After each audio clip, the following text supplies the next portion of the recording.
নমস্কার, আমার নতুন একটি ভিডিওতে আপনাদের প্রত্যেককে স্বাগত জানাই। কচু শাক খেতে আমরা কম বেশি সকলেই খুব পছন্দ করি। বহু পুরনো আমল থেকেই চলে আসছে এই সকল রান্নার চল। এটি খেতেও হয় যেমন সুস্বাদু, এর পুষ্টিগুণও রয়েছে অনেক। প্রথমে কচু শাক খুব ভালো করে কেটে ধুয়ে হালকা লবণ ও জল দিয়ে একটু ভাপিয়ে নিতে হবে। ভাপিয়ে নেওয়া হয়ে গেলে একটি ঝুড়িতে জল ঝরতে দিতে হবে। এরপর কড়াইতে তেল গরম করে আগে থেকে নুন হলুদ মাখিয়ে রাখা ইলিশ মাছের মাথা দিয়ে খুব ভালো করে ভেজে নিতে হবে। মাথাগুলো খুব ভালো করে ভাজা হয়ে গেলে ওই একই তেলে দিয়ে দিতে হবে ফোড়নের জন্য জিরে। জিরে দিয়ে খুব ভালো করে নাড়াচাড়া করে আগে থেকে ভাপিয়ে রাখা কচু শাক দিয়ে দিতে হবে। কচু শাক দিয়ে খুব ভালো করে নাড়াচাড়া করে নিতে হবে।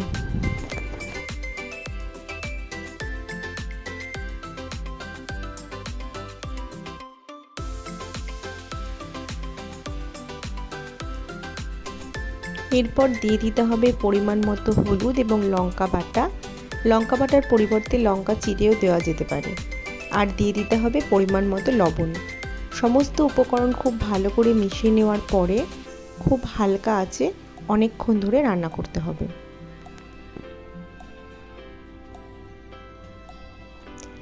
যেহেতু কচু শাক হতে একটু সময় লাগে, তাই ধৈর্য নিয়ে আস্তে আস্তে করে অনেকক্ষণ রান্না করে নিতে হবে।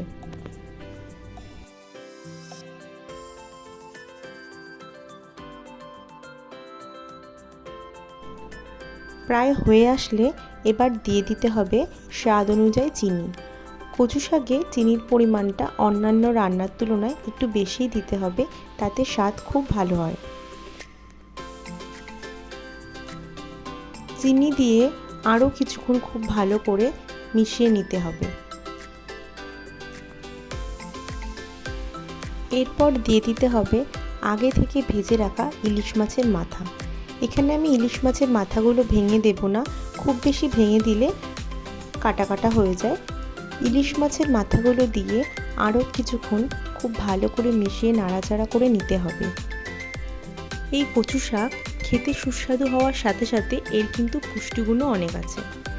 আয়রন থাকায় এটি রক্তশূন্যতা কমায়, আঁশ জাতীয় হওয়ায় এটির কোষ্ঠকাঠিন্য দূর করে, এছাড়াও রোগ প্রতিরোধ ক্ষমতা বাড়ায়, রক্তচাপ নিয়ন্ত্রণ করে, ক্যান্সার প্রতিরোধ করে, এছাড়া আরও নানা উপকার কিন্তু আছে এই কচু শাকে। তো কথা বলতে বলতে আমার রান্নাও প্রায় শেষের পথে। তো তৈরি হয়ে গেল দুর্দান্ত স্বাদের এই ইলিশ মাছের মাথা দিয়ে কচু শাক। আশা করি আপনাদের প্রত্যেকের এই ভিডিওটা ভালো লেগেছে। যদি ভালো লেগে থাকে অবশ্যই ছেড়ে যাওয়ার আগে লাইক, কমেন্ট এবং শেয়ার করে দেবেন। আজকের মতো টাটা।